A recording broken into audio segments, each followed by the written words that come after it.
Hi, everybody, and welcome back to LL Sports TV. Hope you're all doing well. Just a quick boxing video here.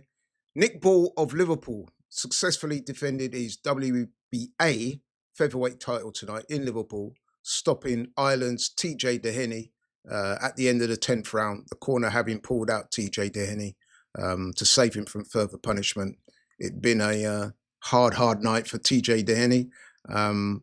He did put up a very noble and resilient effort.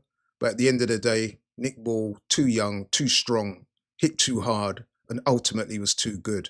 The fight got off to a decent start. In fact, I think I probably gave not Nick Ball, TJ Doheny, the first two rounds. And the first round was quite bizarre because TJ Doheny got off to a decent start.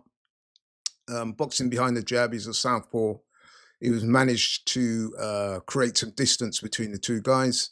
He's an experienced fighter, TJ Doheny, former IBF champion at super bantamweight, so he knows his way around a boxing ring.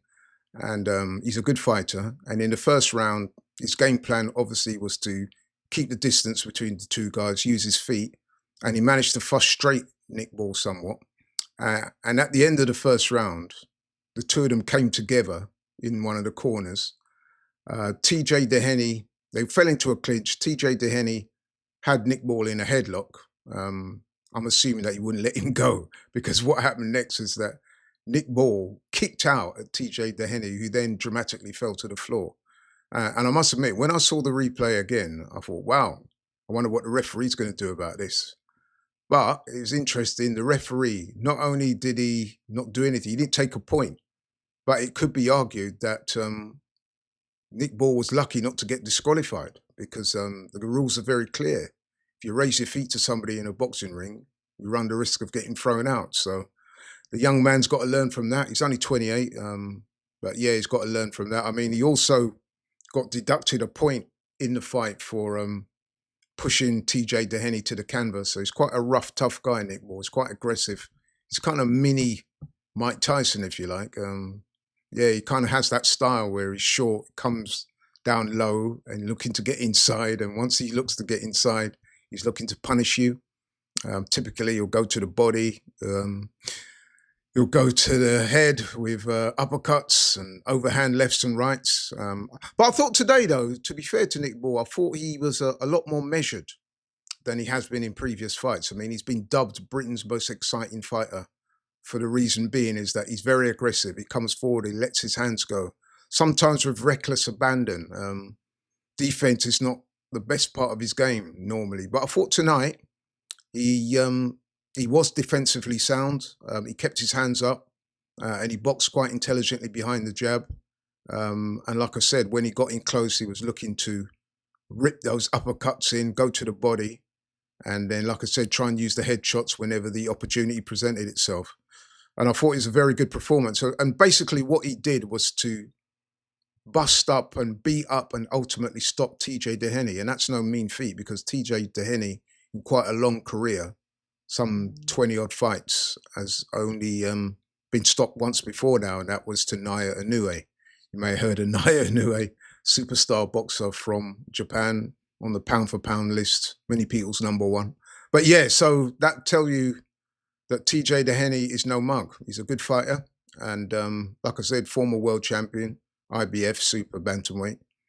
As I said before, he knows his way around the ring. And at times he made things difficult for Nick Ball. So Nick Ball had to be focused. And like I said, he had to use his skills.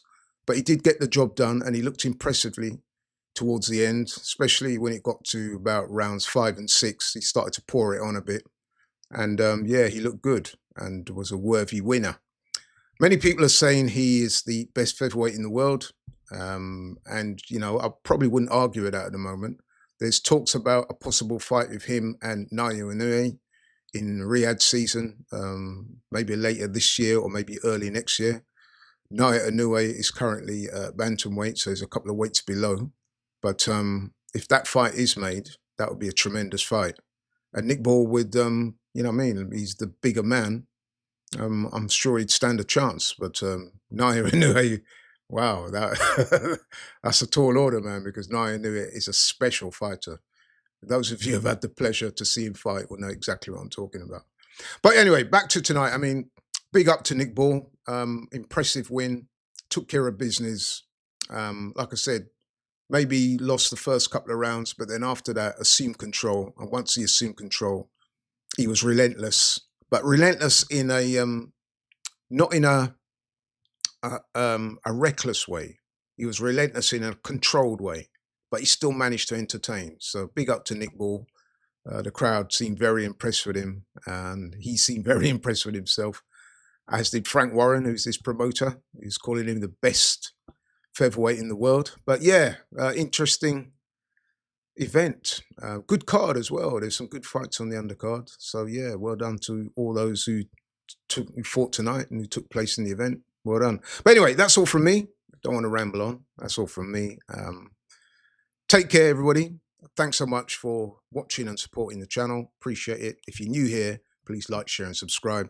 And I'll catch you on the next one. I'm out.